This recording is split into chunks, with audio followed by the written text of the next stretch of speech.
Assalamualaikum warahmatullahi wabarakatuh. Perkenalkan, nama saya Sniati, mahasiswi dari Universitas Muhammadiyah Makassar, jurusan Pendidikan Guru Sekolah Dasar, Fakultas Keguruan dan Ilmu Pendidikan.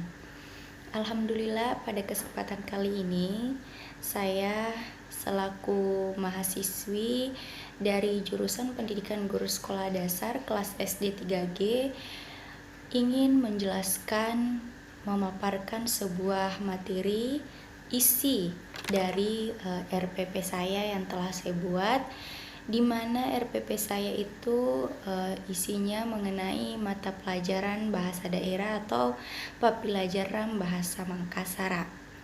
Baik, untuk itu, untuk mengefisiensikan waktu, saya akan menjelaskan isi dari RPP saya. Jadi saya mengambil RPP kelas rendah, khususnya kelas 2. Jadi bukunya seperti ini. Pembelajaran bahasa Makassar. Baik, untuk itu kita langsung saja menuju ke isinya. Jadi di mana yang pertama nama sekolah. Nama sekolah yang saya ambil di sini, saya mencantumkan nama sekolah saya waktu saya SD. Kebetulan sekolah ini tidak jauh dari rumah saya, namanya SD Negeri Barombong yang terletak di Kecamatan Tamalate, Kelurahan Barombong. Kemudian yang kedua, bagian mata pelajaran bahasa daerah atau pembelajaran bahasa Makassar, dan itu sudah menjadi patokan ya, karena ini adalah tugas mata kuliah bahasa daerah, jadi patokannya juga mata pelajaran bahasa daerah. Kemudian kelas dan semester kelas, saya mengambil kelas rendah, kelas 2 khususnya. Mengapa? Kemudian semester saya mengambil semester ganjil. Terus pertemuan ke-1 sama seperti baik. Tujuan pembelajaran di dalam RPP saya itu ada 3. Yang pertama, melafalkan aksara lontara dengan benar. Nah, di mana peserta didik diharapkan mampu melafalkan atau menyebutkan sebuah huruf lontara dengan benar. Misal ka, ki, ku, ke, ko. Nah, seperti itu. Kemudian yang kedua, melafalkan dengan benar kosakata yang dilisankan, dalam artian di sini sama seperti bahwasanya peserta didik itu harus bisa dengan bimbingan seorang guru, harus mampu mengucapkan kosakata yang dibimbing atau diucapkan oleh guru tersebut.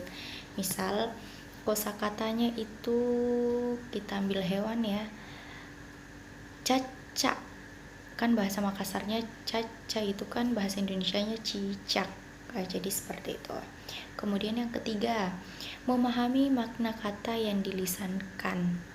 Nah, misal ya, makna kata, memahami makna kata. Nah, ini sebenarnya seorang guru sangat dituntut untuk membuat peserta didik paham dan memahami materi yang kita sampaikan.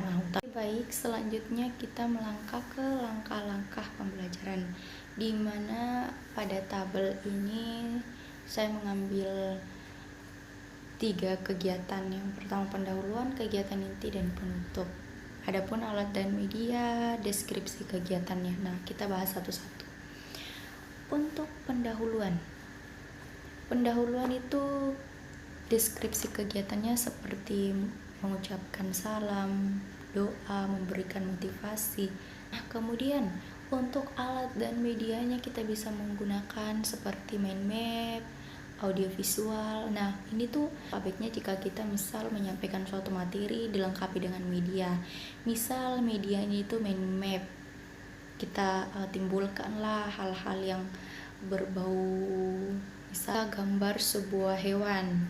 Nah, hewan itu bahasa Makassarnya apa? Begitu.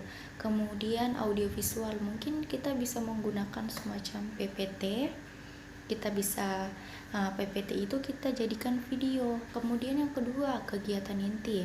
Nah, kegiatan inti ini ada 4 deskripsi kegiatan sama seperti tujuan pembelajaran. Yang pertama, peserta didik bisa mengikuti pembelajaran dengan menyimak dan memahami materi pembelajaran yang dijelaskan. Dimana di sini setelah kita menjelaskan, sebelum kita menjelaskan, alangkah baiknya kita cek dulu RPP kita. Oh, sebenarnya tujuan kita masuk di kelas ini itu untuk apa? Gitu. Untuk membuat peserta didik paham. Nah, kemudian peserta didik melafalkan aksara lontar dengan benar, peserta didik melafalkan kosakata, peserta didik memahami makna kata. Nah, dengan ketiga deskripsi kegiatan itu bisa tercapai kalau kita seorang guru mampu mengelola kelas dengan baik. Seperti tadi, menyiapkan mind map ketika kita ingin memperkenalkan huruf-huruf lontara kepada peserta didik. Alangkah baiknya jika kita menggunakan sebuah media.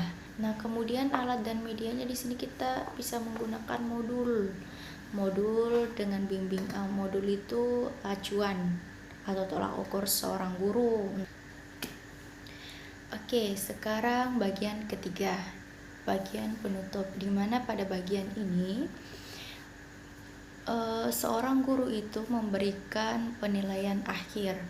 Dalam artian di sini misal memberikan kuis. Nah, memberikan kuis itu tujuannya untuk menilai peserta didik mana saja yang mampu memahami materi yang sudah diajarkan tadi. Kemudian pada deskripsi kegiatan kedua, seorang guru menyimpulkan dan mengapresiasi. Nah, ini tuh bagian saya sangat penting karena seorang guru meskipun sudah menjelaskan panjang lebar di awal, tetap harus menyimpulkan di akhir. Kemudian alatnya misal mungkin seperti modul atau buku tematik, atau bisa kertas ya untuk penilaian diri. Mungkin tuliskan 1 nama hewan dalam bahasa Makassar. Nah, mungkin bisa seperti itu, bisa menggunakan kertas. Baik, kemudian kita beralih ke penilaian. Di mana penilaian di sini saya mengambil sikap, pengetahuan, dan keterampilan. Nah, sikap pengamatan selama proses belajar mengajar. Nah, di mana di sini kita menilai seorang peserta didik bagaimana cara ia mengikuti pembelajaran, apakah tertib atau tidak. Kemudian pengetahuan tugas pada modul, di mana dia mengerjakan setiap tugas yang kita berikan di dalam modul tersebut. Kemudian keterampilan, bagaimana cara ia memperkenalkan diri dengan menggunakan bahasa Makassar, apakah baik, apakah bisa atau tidak. Nah, seperti itu. Baik teman-teman, itu saja yang bisa saya tampilkan dan jelaskan mengenai RPP saya. Kurang dan lebihnya mohon dimaafkan. Fastabiqul khairat. Assalamualaikum warahmatullahi wabarakatuh.